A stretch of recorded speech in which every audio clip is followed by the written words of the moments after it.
Today with His Excellency Dr. William Ruto, the Deputy President of the Republic of Kenya. And indeed, Dr. Ruto, Excellency, welcome back to Chatham House, because you definitely, we're talking on the staircase of where Dr. Ruto had been, where his name is on the staircase of the speakers we've had over the last 100 years here.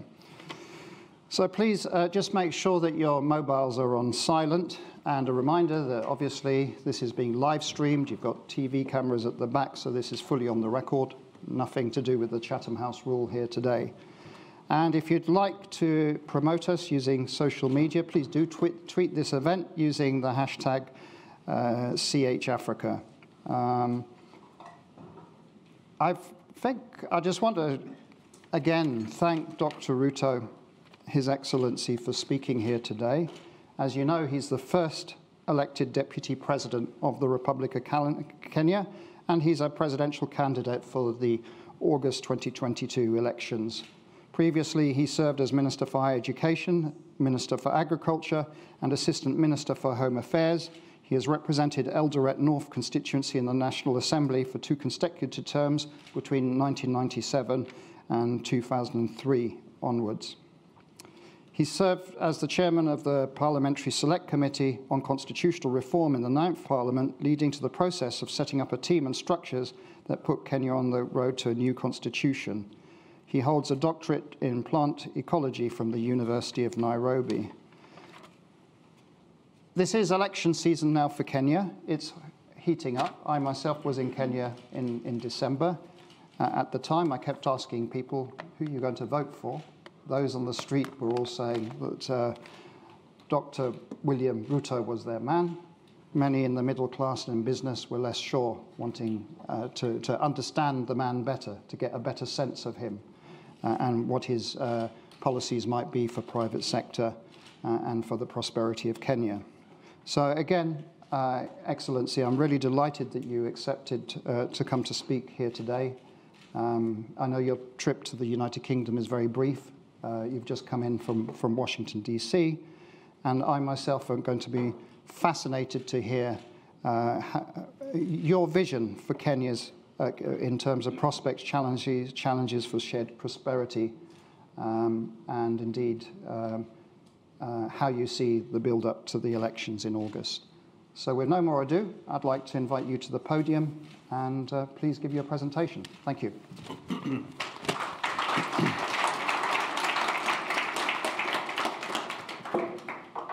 Thank you very much, Dr. Alex Vines.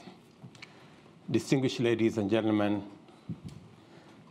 good afternoon. Sorry. You'll appreciate that I have been traveling, so morning and evening is quite a challenge. Let me take this very early opportunity to thank the management of Chatham House for providing me with this platform to engage this think tank and people in this global space on matters to do with the subject that you have asked me to speak on: elections in Kenya, challenges and opportunities for shared prosperity. I was here about 3.5 years, 3 years and a few months and a bit. And then I discussed about what I saw Kenya, a generally optimistic view of what I thought about our country. And in the context of our region, the challenges that we face in that part of the world. We live in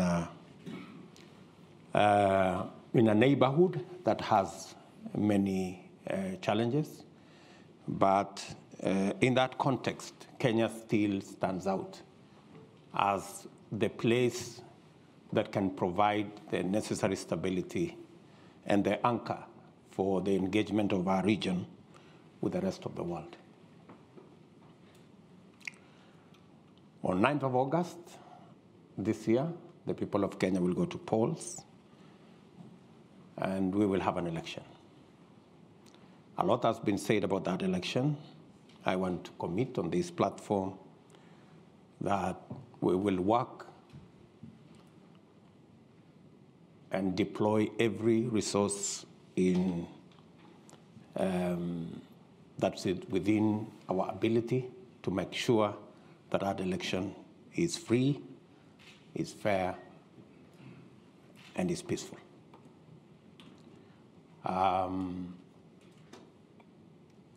We have confidence in the Independent Electoral and Boundaries Commission that they can deliver a credible election if they are properly resourced, they are supported both by government and our development partners and friends, as has been the tradition of support to IEBC.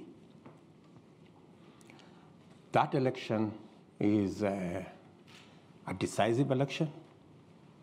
I may also call it a transition election, because in it we have either to transit into a prosperous Kenya, or we could regress into something else. There are largely, from where I stand, there are 3 propositions on the ballot this year.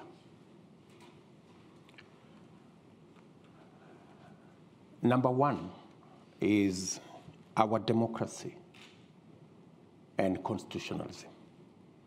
That's on the ballot this year. On our side, we believe that the way to the future is to consolidate our democracy by completing the implementation of our 2010 Constitution that is largely a very progressive constitution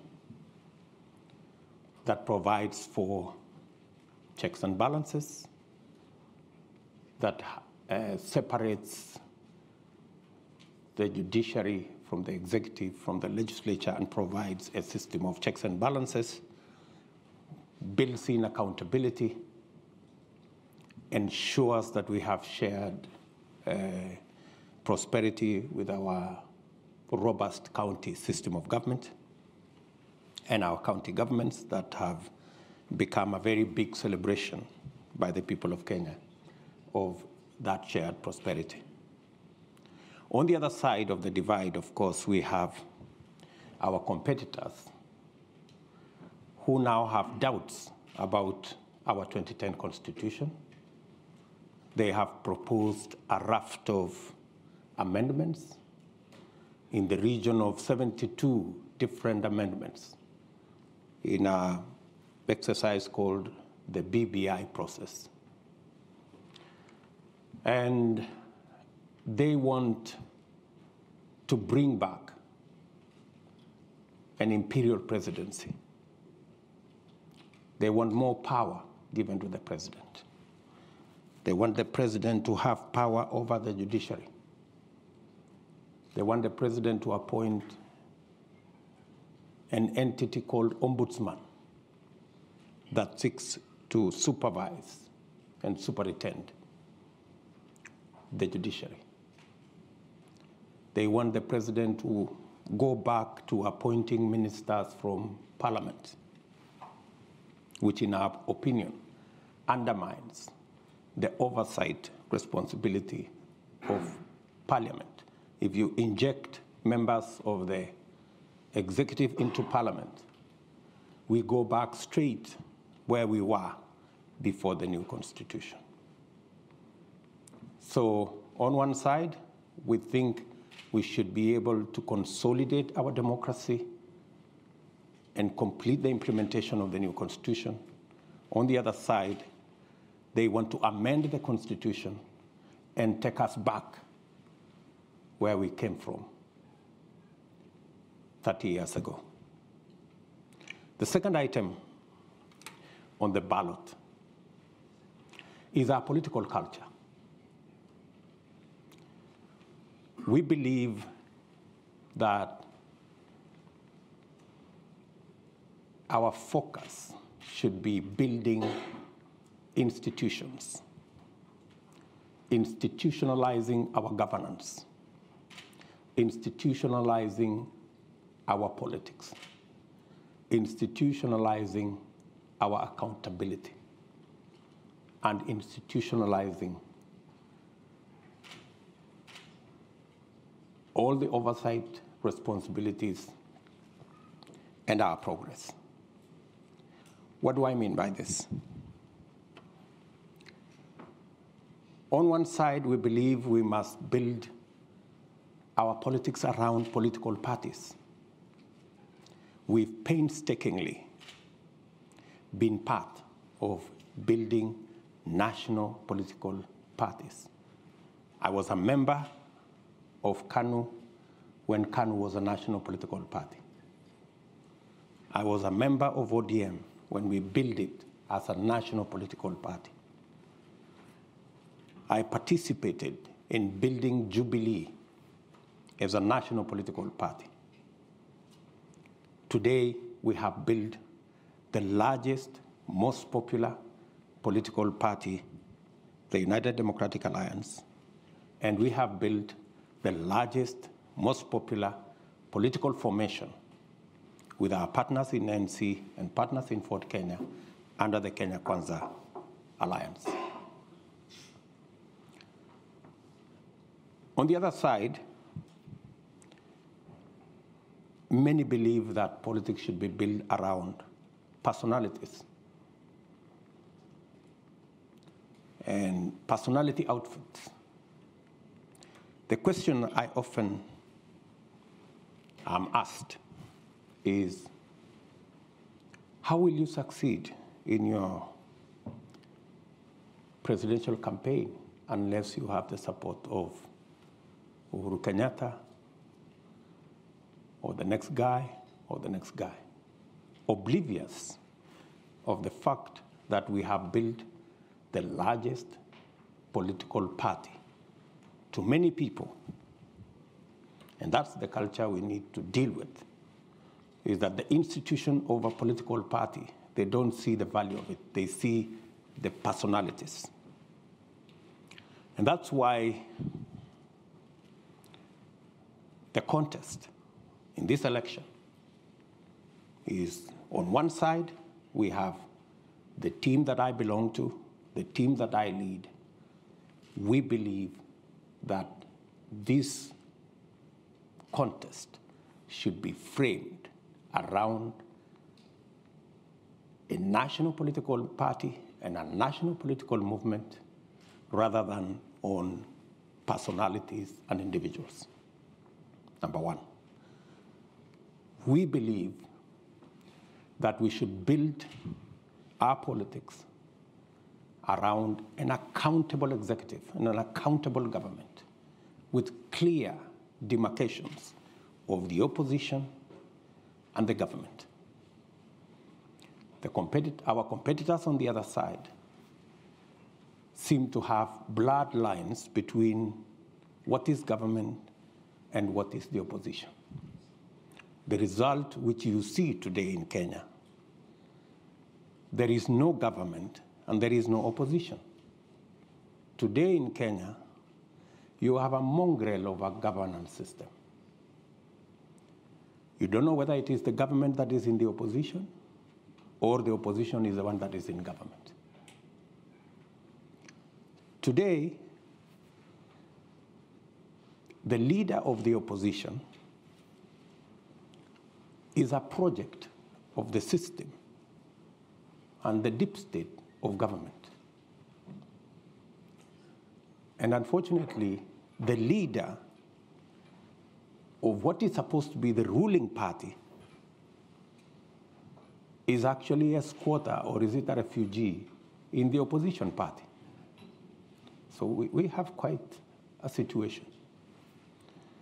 And it's because of that that we believe we must not build our politics around individuals. We must build our politics around institutions. If we had built our even engagements around political parties, we wouldn't have ended in the situation that Kenya is in today, where we have opposition members chairing government committees. We have the leader of government being the foremost supporter of the leader of opposition.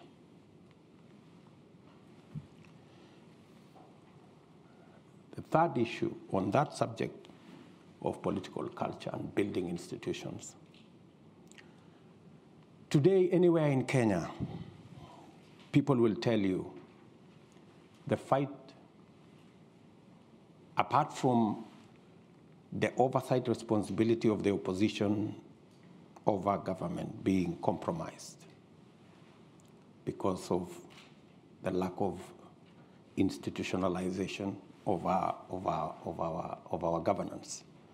Today, anybody in Kenya will tell you the fight against corruption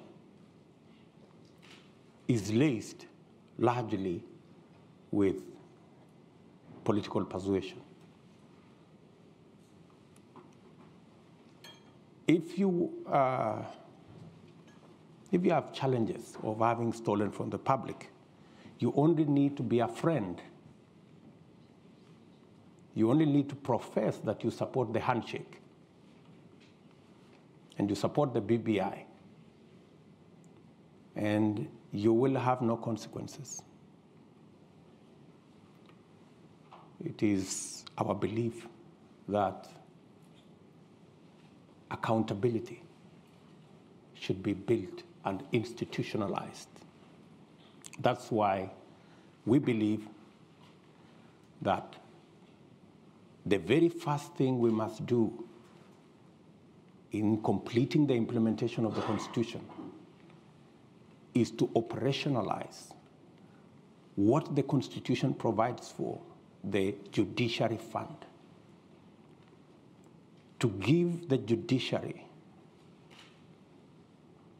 the capacity, the financial independence to be able to deploy their full potential in discharging their constitutional mandate of adjudicating on disputes, dealing with matters of accountability, dealing with matters of corruption, so that corruption cases do not take 10 years because the judiciary is undercapacitated, because they do not have the resources to hire the personnel, the magistrates, the judges, the software, the hardware, to be able to discharge their responsibility.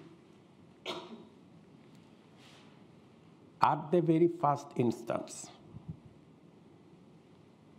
it's our commitment that we must operationalize the judiciary fund and get the judiciary to do independently what they are supposed to do.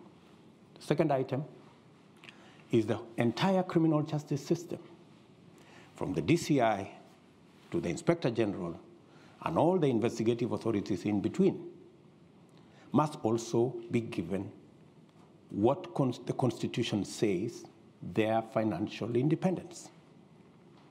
Today, the IG, the Inspector General, the DCI, they run independent offices, but they depend on the office of the president for their finances. They do not have financial independence.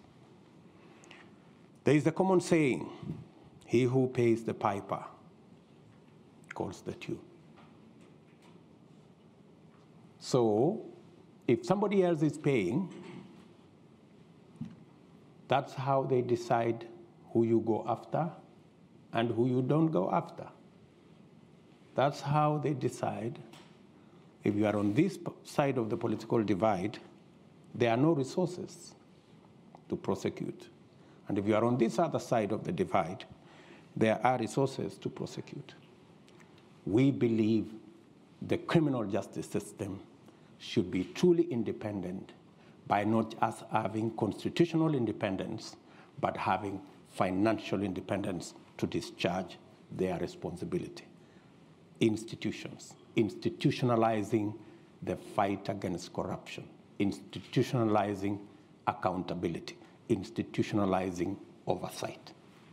That way, we will be on the trajectory of getting Kenya where we want.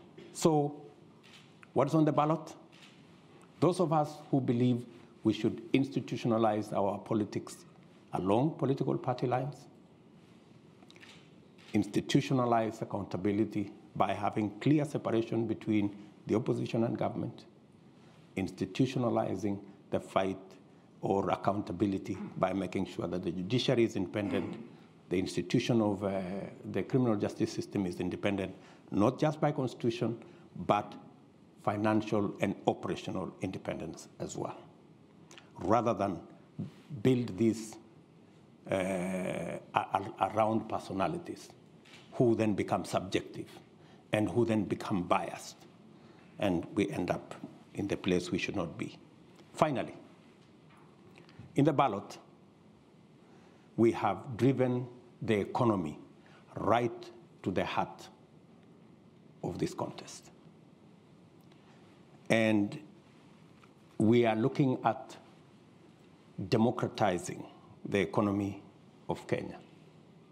And that is why, with our partners in ANC and Ford Kenya, we have built an economic model around this election that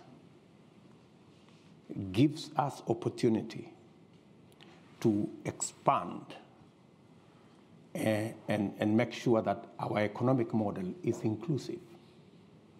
Make sure that the millions of our citizens who are today locked out of the economic cycle because they have no jobs, 4 million of our young people out of school, out of college, out of university, have no jobs, and it's not going to be business as usual.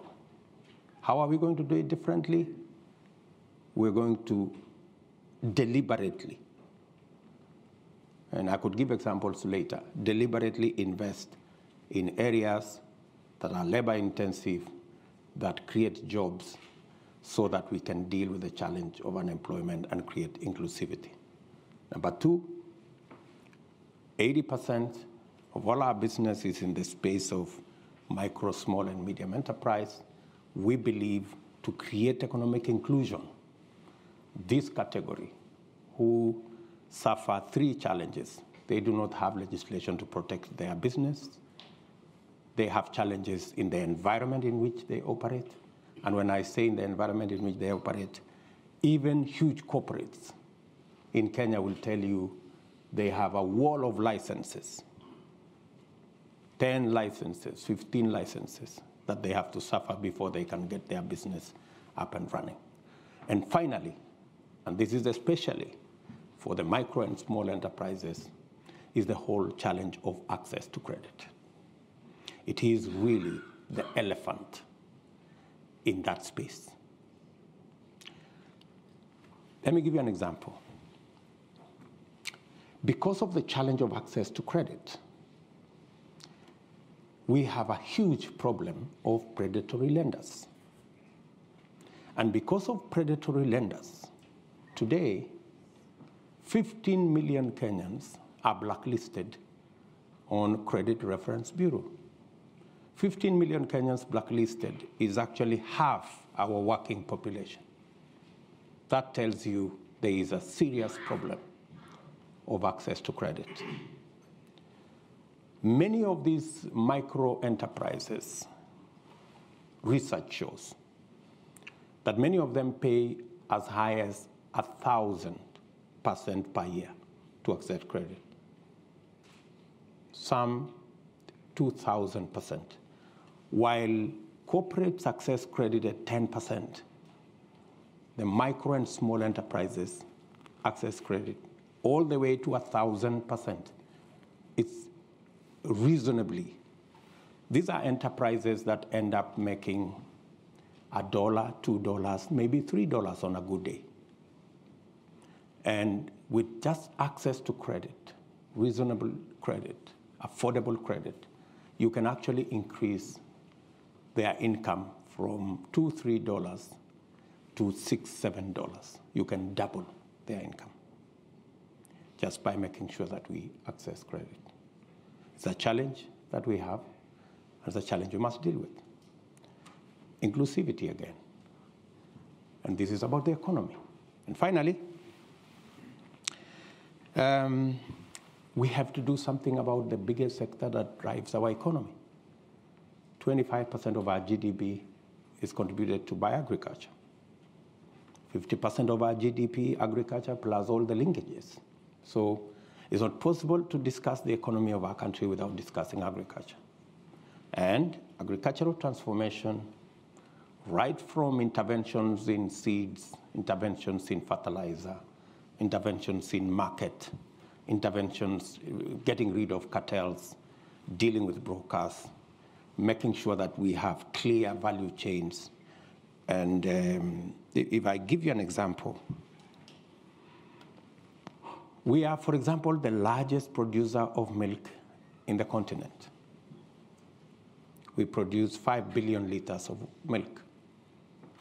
But if you go to see our productivity, it's anywhere between 3 liters or 3 kilos and 4 kilos per cow. Same cow, same farmer, with a little bit of input on a different feed. You can actually take the same cow, same farmer, to 15 liters, 20 liters. You can triple, maybe quadruple their productivity. And we could turn around the fortunes of many, many, many in that space of agriculture. We import 180 billion shillings worth of food items into Kenya, when we have a huge farming community that can actually produce. 12 million households in Kenya are in the category that majority end up being net importers of food, yet they are farmers. We need to build the capacity, increase the productivity of these people who are already in the farms so that they can produce enough for them to eat. And with enhanced productivity, they can begin to help us manage the 180 billion import bill by supplying some of it. So that's really the trajectory I would want us to look at. So we have pushed this whole economic discussion into the equation. Our friends on the other side, maybe they will explain to you what I have heard them talk about is the old stories, the things that haven't made a difference in Kenya. And so I consider that, as I conclude, I consider that the people of Kenya have a choice that cannot be clearer. And it will determine whether we go forward as a stable, progressive, democratic, constitutional country, or we regress to what we see part of the world going. Maybe we see what's going on in Ukraine, that people are beginning to roll back democracy, go back to more authoritarianism and that kind of thing. And the people of Kenya, in my opinion, their choices are very clear. They will choose wisely, and they will choose the next government that they know can deliver prosperity going into the future and overcome their challenges. Thank you very much.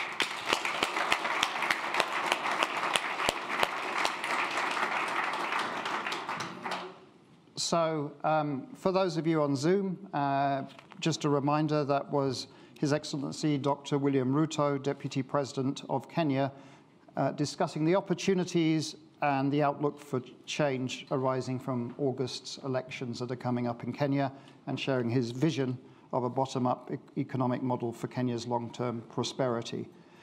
Just a reminder to everybody in this room that this event is the first of a series of events that we're organising at Chatham House on Kenya's 2022 elections and political developments. And next week, we will be advertising shortly. Raila Odinga will be speaking here also.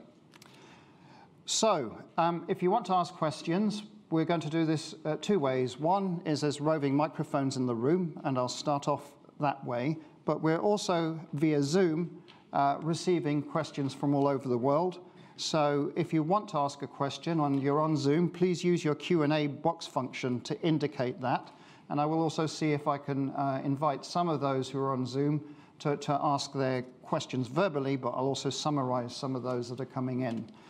So again, we'll take 3 questions now from the hall, and the lady in the far left there, you madam, please go ahead and ask your question.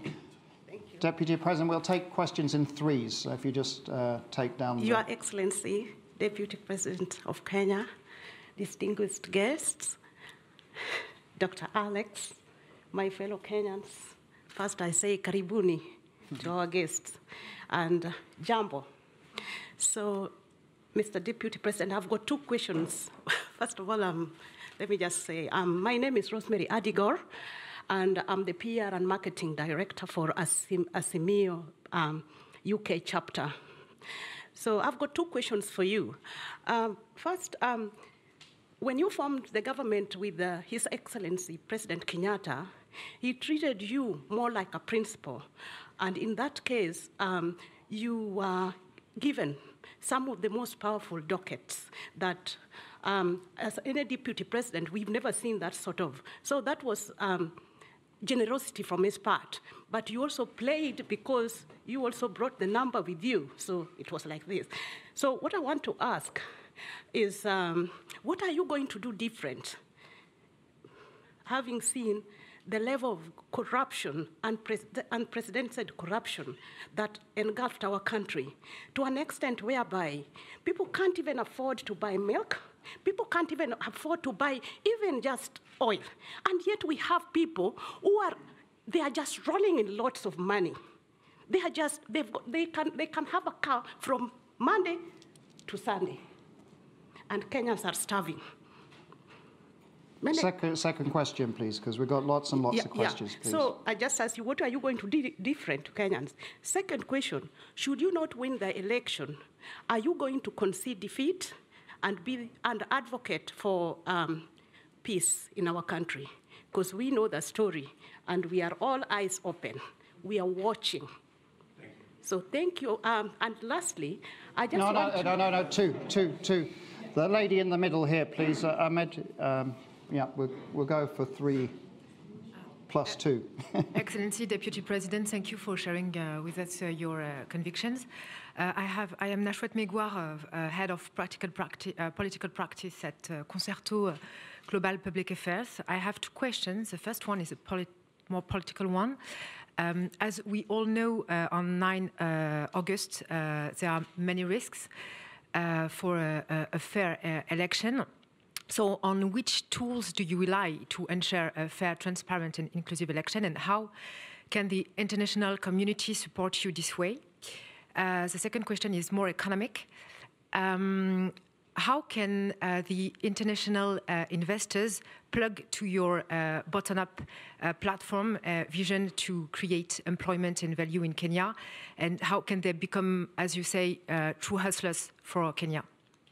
Thank you very much. And there was one gentleman there, you, sir. Yeah.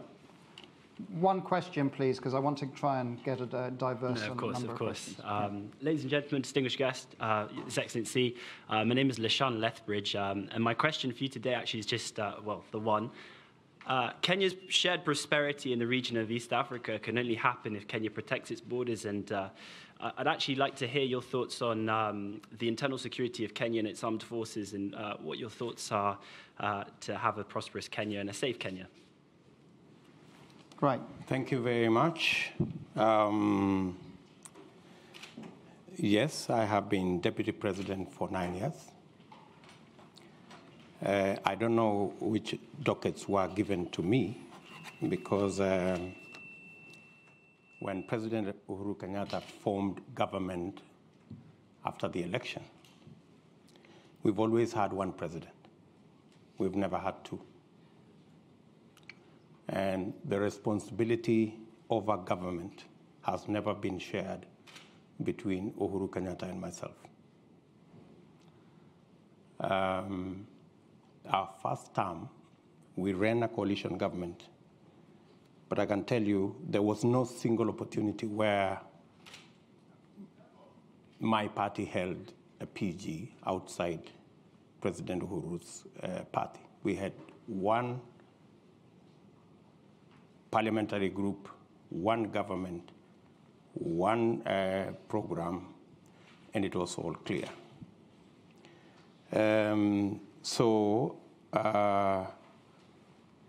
There were no dockets that were given to me. I didn't appoint no minister anywhere. Everybody was appointed by the President of Kenya.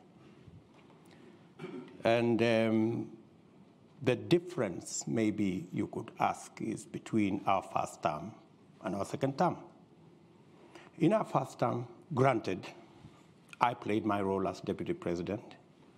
The president assigned me many responsibilities, which I discharged with distinction from where I sit. And that is why, in our first term, we rolled out our plan to build the standard gauge railway. We have built 700 kilometers. I was part and parcel of the entire delivery plan.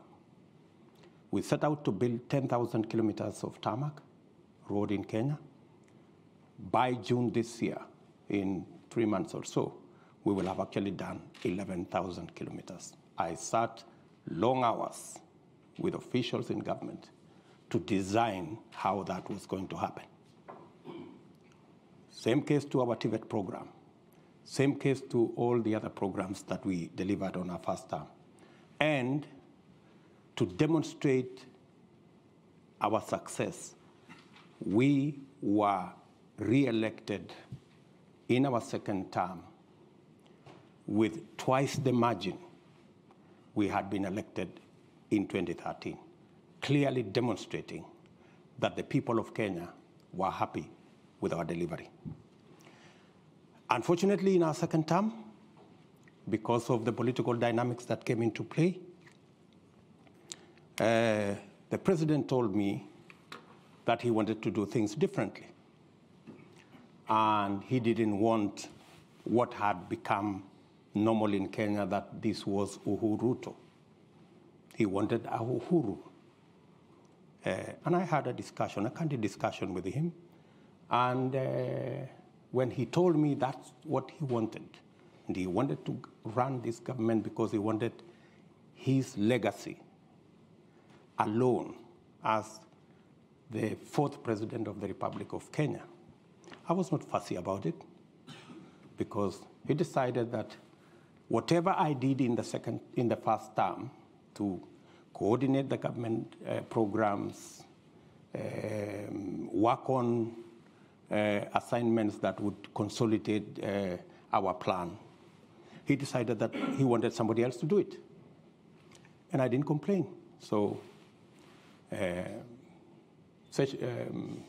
Executive Order number 1 came into force, establishing a different arrangement in government. And I had no quarrel with it, because that's how the president wanted to deliver on his second term. Unfortunately, the people who the president maybe gave that responsibility failed him, because the whole Big Four plan fell apart. The housing plan never took off. The universal health coverage never took off. The whole space on agricultural transformation faltered, and we didn't see any of that plan. In fact, At some point, it forced the president to change the plan. So we went away from the original plan of Big Four. We ended up with another plan called BBI, changing the constitution, working on all the rest of it, which unfortunately, again, went up in smoke because it was purely unconstitutional. So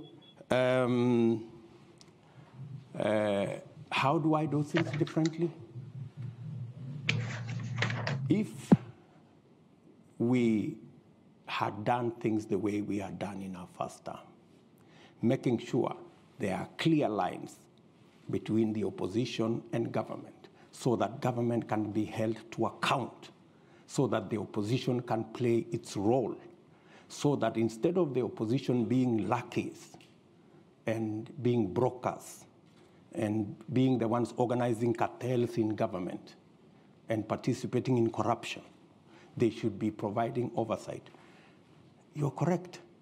You know, Kenya is in a worse place today. There is no oversight. The fellows who are supposed to provide oversight in the opposition are the ones driving the scandals from KEMSA to all these. They are the ones participating in the troubles. Coming to my grand lady here. Yes, there are people who are skeptical about whether we will have free, fair elections, and especially peaceful elections. The point of elections being violent for the last 3 elections has largely been the refusal by participants of the election to accept the outcome of the election. That has been the point of departure.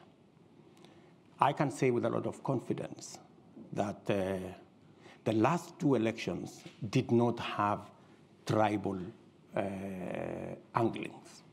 We largely ran 2 formations, one in NASA, one in Jubilee, that largely represented the face of Kenya on both sides.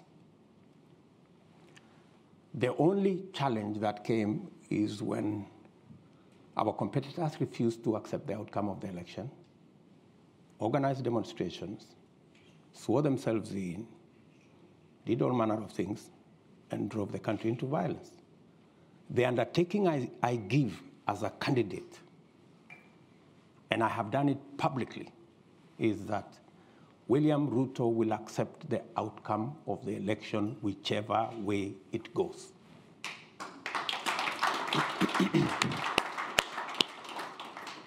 And I want all the other candidates to make the same commitment. They have not made the same commitment. They are dodgy about whether they will accept the outcome of this election. In fact, many on that side, it's in the public domain, have said they will rig the election, right? Many on that side have said to those who care, even if William Ruto wins this election, Uhuru Kenyatta will not hand over power to him. They've said that in public, right? So what we need is those of us as Kenyan leaders, the Kenyan public, and our friends in the international community to speak to all the candidates so that they can commit in public unequivocally that they will accept the outcome of this election. And I say so, especially the notorious ones who have never accepted the outcome of any election. Until they commit that if they lose this election, which is most likely going to be the case, that they will accept the outcome of the election. That way, we can guarantee peace after the election by making sure that all the participants do what I have done publicly.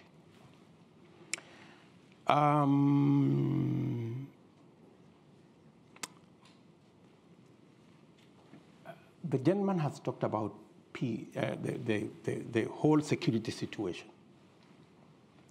Part of my engagement let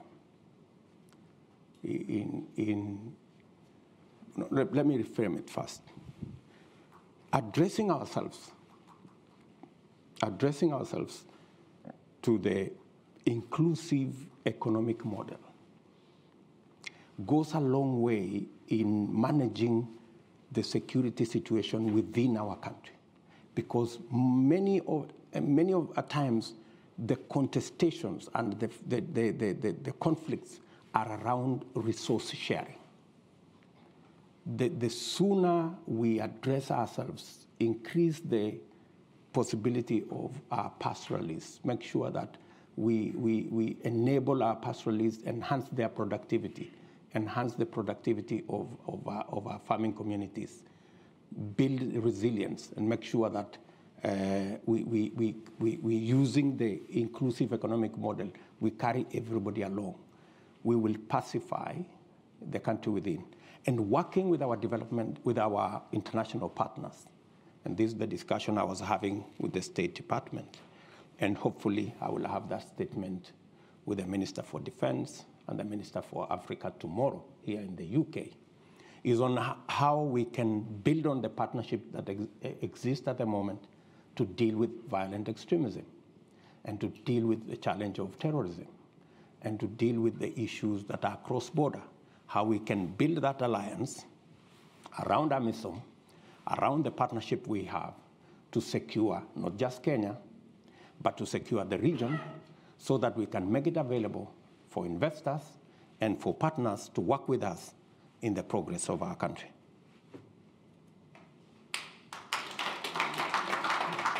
So I'm going to take some of the questions coming in from the continent and beyond.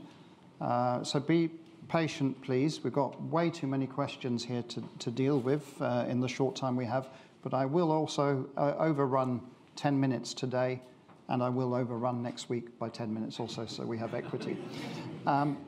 So first of all, we've got Mutone Mwajere from Nairobi. If we can, if you'd like to ask your question live, please go ahead. Mutone. Are you there? Hi, this is Mavani. Yeah, I'm here. Can you hear me? Yeah, please go ahead. We can hear you. This is Mavani Wanyaki. I had several questions, but I will respect Alex and ask one. How do you reconcile your stance as a defender of the Constitution today with the fact that you mobilized the no vote in the constitutional referendum of 2010? Thank you. Thank you, Mutoni. We also have a program here called our Common Futures Conversations. And so our next two questions will be from young members of that project. For your information, Deputy President, the Common Futures Conversations project at Chatham House is a centenary initiative. We celebrated our centenary in 2019 that uses a bespoke online platform to provide space for young people in Africa and Europe to share perspectives on key global issues and engage in policy makers. We've received many questions from them, and we've chosen two to ask their questions live to you. So first of all, I'd like to invite Salome Nuzuku to ask the question. Salome, please go ahead. Thank you for the opportunity to ask this question. My name is Salome Nyanzuki. I am a founding member of the Common Futures Conversations community and also a Chatham House Youth Advisory panelist. Currently, I work at the Ministry of Foreign Affairs here in Kenya. Excellency Deputy President, how will you tackle violence against women, safeguard women's rights, and promote gender equality if elected as the 5th President of Kenya? Thank you. Thank you very much. And then the second question is from Daniel Orogo. Daniel, please go ahead. Hello, my name is Daniel Orogo. I am from Nairobi, Kenya. I am a member of the Chatham House Feature Conversation Program, and I am a panelist in the political governance. Your Excellency, the Deputy President, President Kenyatta has admitted severally in different platforms that there is nothing he can do to fight corruption. In fact, he has, in one occasion, thrown up his hands on air and says that there is nothing I can do. What do you want me to do? So as part of the presidency that you have been part of, I am interested to hear how you have seen in your campaigns that you do not really articulate about corruption. And I've heard your presentation about the fund, about institutionalization, but I admit that it is coming until late that you too have been dodgy about your agenda about fighting corruption. Is it by default? And if so, what is your pragmatic agenda in tackling corruption under your presidency if you will be elected? Thank you so much. Thank you, Daniel. And the final question is from Uredo Makoji, which is one about tourism, I believe. Uredo, please go ahead. No? No, Uredo? Okay. Maybe you answer those questions. Okay. Maybe let me start with Wanyeki. Let me tell Wanyeki, I am a Democrat. And when you are a Democrat, when you participate in a contest and you lose or win, you must accept the outcome of that contest. We went to a referendum. Yes, I mobilized the no vote because I had misgivings about sections, not the whole Constitution, sections of that Constitution. But when the people of Kenya decided that this is the Constitution they want to have, as a Democrat, I had to accept that this now is our document. And I have every right to defend the current Constitution because it is the Constitution of the Republic of Kenya. And I am a Kenyan. It is a paradox that William Ruto, who had misgivings about sections of the Constitution, today is the defender of the Constitution against the people who pushed for the adoption of the Constitution, who today have become the biggest enemies of the same Constitution. They want to mutilate the same Constitution. And it has to take William Ruto to defend the Constitution of Kenya. Isn't it an irony? I think the people on the other side have more questions to answer than I do.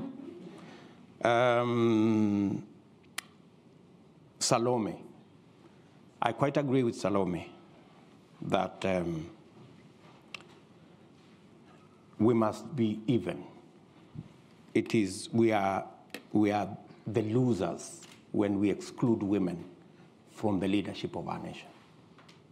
We have seen the value of women leaders.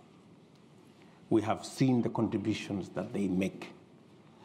I have nominated no less than 4 women who have gone ahead to win elections because they've been given a chance to serve.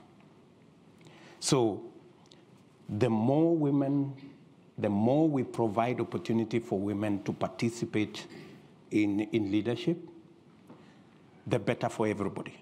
And that's why, even in the BBI process, I was against getting women from elected positions and making them nominees, of people, their friends, their relatives, their girlfriends, and all the rest of it.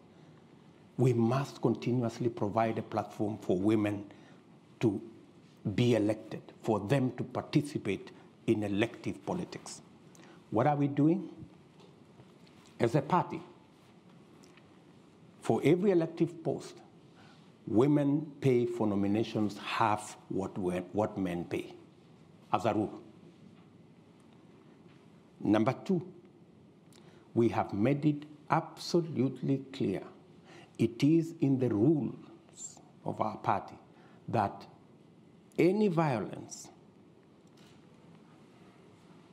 is an automatic ticket to disqualification, especially violence against women. So violence is a no-go zone in our party.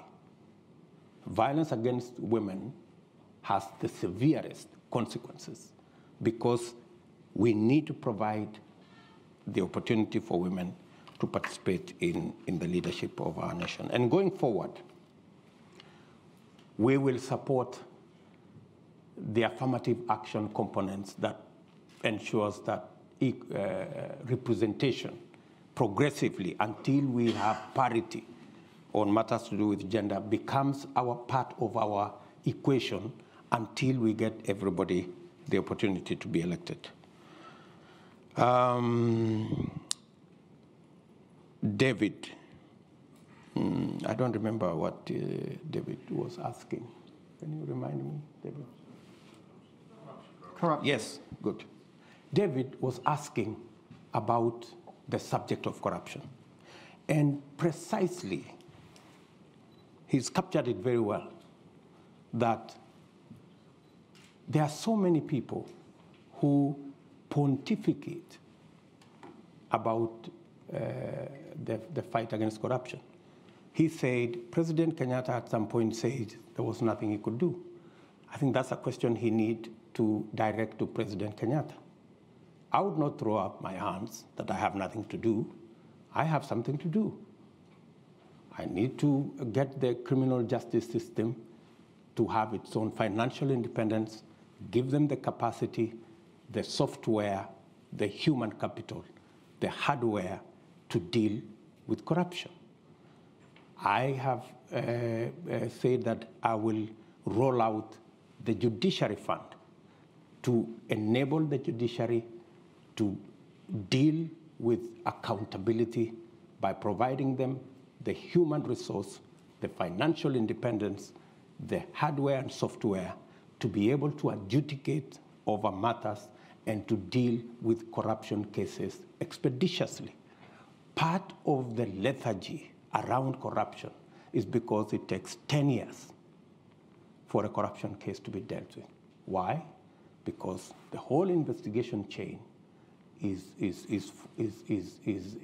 lethargic, and the judiciary do not have the capacity to fast track because they are constrained financially, because we haven't made it possible for them to have that capacity to deal with matters to do with corruption. I have been very clear in my mind as to why the fight against corruption is top on our priority by institutionalizing the fight against corruption. And it is not going to be something personal between me and my friends or my enemies. It is something between the criminals and the law. And in my very honest opinion, the rest of the people who are giving us long lectures about corruption, it is public knowledge in Kenya that there are people who run a laundry to clean, corrupt people. If you are a corrupt person, you just need to pass through some office, pay some small stipend, and all of a sudden you are a clean person, you have no case to answer. I don't think that's what fighting corruption is all about. I don't think personalizing the fight against corruption so that it is me versus my enemies, that's not how to fight corruption.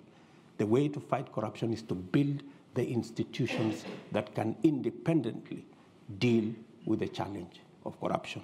One final thing. Willie Mutunga, our former Chief Justice, when he left office, he said the one thing that he was very happy about is that the telephone line never rang with a call from State House.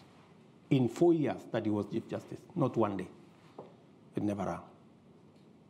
And he was very proud of it. Because that's how to keep the independence of institutions and to make sure that every institution does its job. And that's the essence of why the Constitution set up independent institutions to deal with weighty matters like oversight, accountability, and the whole criminal justice system. Okay, too many hands for the time we've got. Sir, you've had your hand up almost all the way through, so that might be that it's your lucky moment because it's such a strong arm, but you have to be quick, yeah? Just one question sharp. Please go ahead. Thank you. The Deputy President, my question to you, and this is to be fair to your competitors, it's not that they don't have an agenda. They have a very potent agenda. And to quote Abraham Lincoln, when America was at the point of dissolution, made a very great speech about a house divided against itself cannot stand. And as a man of faith, are you saying the unity call by your competitors is not worthy, seeing that Kenya has been divided since independence, and the presidency has been circulating amongst two tribes, and the unity call and the marginalization of Kenyans is not an agenda? You're saying it's an old story? I really want to hear what you would respond to that. Thank you. Thank you very much. The lady in the middle just here. Yes, please. It's coming. Yep, your opportunity. Thank you very much. My name is Karen Juguna. I am a midwife here in the UK. I trained and practice here. And my question is around health. Women's health and sexual reproductive health is an issue that's close to my heart. So I would like to ask, what are the plans for your government to tackle the high maternal mortality rate in Kenya? As you know, Africa as a whole, we contribute to 2/3 of maternal death in the world. And Kenya has its fair share.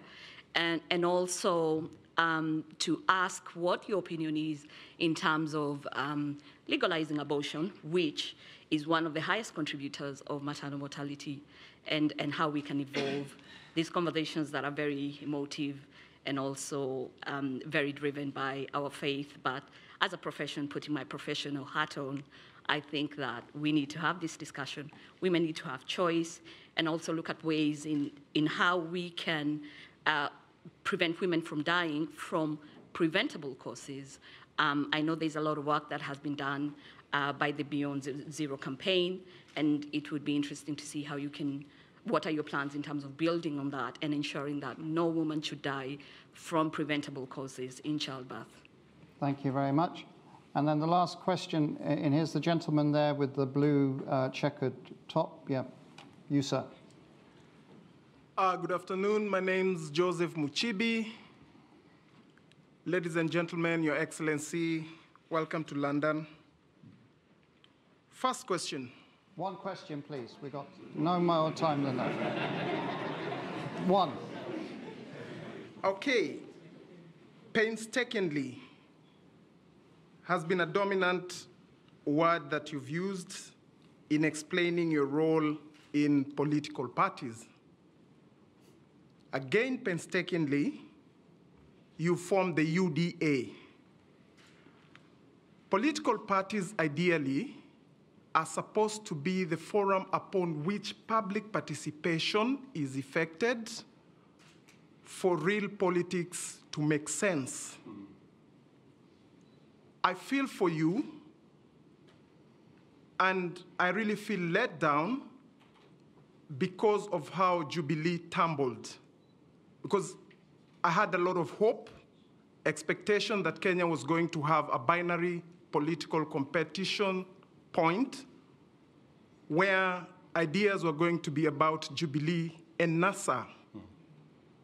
That down the drain. back to the tribal fiefdoms that are being created. Now the question is, you are on record as having formed or led the United Republican Party, URP. You stand on that podium and acclaim yourself a Democrat. So there is the Republican and the Democrat you. So now, Republican basically comes from republic, we the people. Democrat is about majority, minority having their say, having their way. Very clear definitions. I like to be very clear with how I define my questions and how I frame my issues. Now, the problem in Kenya is, or as it is, the parties as we have them are operating at the behest of the political leaders, briefcase parties, owners of parties. People do not have, because recently in one of the NDCs, a list came and names were mentioned and the question was put to the floor, yes, nays, yes, have their day, elections. Really? So now what commitment do we have from you that the party you're forming, the UDA, will be about elections and not people serving at your behest? Then, Mr. Sorry, Your Excellency. sorry. That's enough. We don't have any more time. No way. Yeah, okay. Deputy President, I've just got a few cluster of questions here, which I'm just going to summarize. Why don't I answer these ones first, and then you okay, and then we'll have that. So go ahead, okay. And then we'll do one final round. We can meet later. My good brother, I didn't get his name at the back, says, am I dismissing the calls of unity? By no means, no, I'm not dismissing the calls of unity. I just want a bit of honesty and decency around those calls. When we went and we were told that we were having the handshake and it was about the unity of the country, it never turned out that it was a conspiracy. It wasn't genuine. You know, what happened? There was no unity. There was no building bridge. There was nothing. What happened? The handshake destroyed Jubilee, the ruling party. The handshake destroyed NASA, the opposition coalition. The handshake destroyed our Big Four plan. We couldn't implement it. The handshake destroyed government as we knew it. There was no government. There was no opposition. We ended up in a conundrum that nobody knew who was in the opposition. So as we call for unity, is it the unity of the leaders or is it the unity of the people? It is way different, because there is a push by our competitors that the unity they understand is that if you have 3, 4, 5 leaders from their communities deciding to work together, that is unity, and every Kenyan should be satisfied with it. We hold a different view. We believe that the unity of the nation will be built around getting everybody included, the inclusion, the political inclusion. That's why we are building a national political movement. That's why we are building a national political party. That's why we and our competitors and our friends, we are building a national political formation. Economic inclusion. It's not that when a leader has occupied an office, he has occupied an office on behalf of his community. No. It is the economic inclusion that will create the unity of the nation. And to speak to you directly,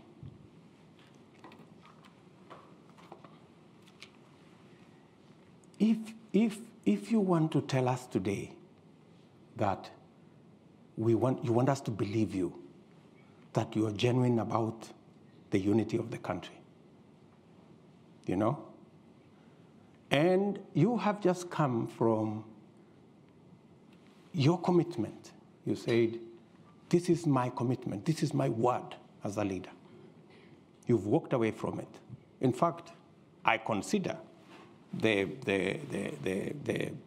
so-called unity, you know, people running away from their commitments, people running away from what they have committed to other leaders. And if you can lie, if you can cheat, if you can betray a fellow leader, what will you do to the people of Kenya? Huh? So, I mean, really, we have to be honest about this thing, you know, and that's we must speak candidly as Kenyans to these issues. Let's not gloss over big words, or, you know, unity of the country, second liberation, Mandela moment. No, I mean, this is all nonsense. I'm sorry. I mean, we really must speak to the real issues that bring people together. Health. Health is a very big issue. In fact, it's just that he squeezed time out of me. That's one thing that is at the heart of this conversation. We had a whole program on universal health. Unfortunately, we couldn't deal with it because we ended up chasing the BBI stories and the rest of it. So, what is our plan?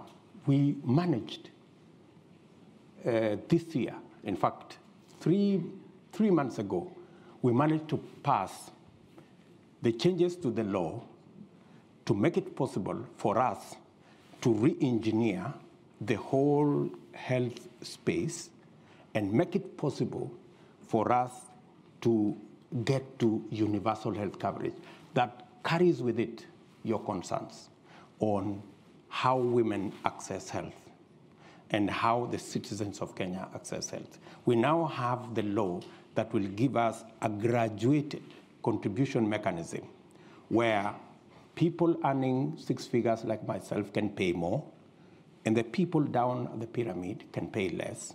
And it is our considered view coming from experts and complete with actuarial expertise that it is possible under the new arrangement for us to double, if not triple, the resources that will be available to manage our health under our new health program as passed by the law in Parliament. That way, we can be able to deliver health in a much more predictable, quality health in a better way. And with it, you know, when we came into office in 2013, I remember, I think it was in 2015, we then said that government of Kenya will pay through National Hospital Insurance Fund for every mother who gives birth. Many women avoided going to hospital because they could not afford, but we made it possible that every child must be born with health professionals in place. And that's why, significantly, we have reduced maternal deaths. With our universal health coverage properly rearranged, that will scale up those interventions. On matters to do with abortion, the law is very clear in Kenya until it is changed that if the health or the well-being or the survival of the mother is in jeopardy, doctors are legally given the permission to save the life of the mother. So that the provision on where life is in danger is already captured by our law. Maybe then, unless you're talking about something much more progressive, then that's another discussion. Kenya is a democratic country. we will have a conversation. And when we get to that place where we make that decision, then we will implement it in whatever fashion that the law will provide at that point in time. Mushibi, yeah, on what guarantees do we have to make sure that we are not transiting from this party, and the parties are not democratic, and that kind of thing. I am the biggest loser when it came to the collapse of Jubilee. I had invested, the same way I see that passion in you, I had invested a lot of emotion, a lot of effort in building the Jubilee Party. Unfortunately, we tried. The members of my team who are sitting here, who are members of Jubilee, know that I was the last person to accept that we move out of Jubilee. I was the last person. They are here, they are seated in this table. I was the last person. Everybody else had come to the conclusion that Jubilee cannot be saved. We have to get out because this Jubilee has been taken hostage by people who did not want us to have a platform to be able to prosecute a national agenda. And when there was no option, we left. But the flip side is that we ended up with a much more popular party than Jubilee. We ended up with people even who were not in Jubilee joining us. Some of them from other political parties, some of them even from ODM. We even have members of ODM who are sitting in this audience today who have joined us in UDA. So that's what it is. So I quite, the same way you sympathize with me, I also sympathize with you because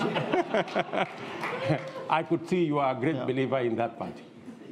We don't have any more time for questions from the audience. This is the Royal Institute of International Affairs, so there are two questions that I've got from Joel Keefe and also from Amitav. One is, if you're president, what's your position on the East African community? How are you going to get unity on it? And do you have a vision for common currency? And the second question was about what's going on in Ethiopia. How worried are you for Kenya? Those are the two questions. I have participated as Deputy President on many fora discussing what we need to do about East Africa community. We've moved it when we came into office. We've moved it several steps. In fact, today, I think the intra-trade in East Africa is about either 18 or close to 20%, making it the most progressive trading bloc in the African continent. We have provided the leadership for that to happen, eliminated barriers, requirements for people can now cross borders in East Africa using IDs. Students learning in different countries can pay fees using local currency. I think we are making that progressive. We are admitting DRC into EAC as part of building the necessary network that would enable us to do more trade. And I believe that EAC presents an opportunity for not just Kenya, but for the international community to work in the East Africa arrangement and access opportunities from any of the countries into the East African region. I also see EAC as a building block to Africa Continental Free Trade Area.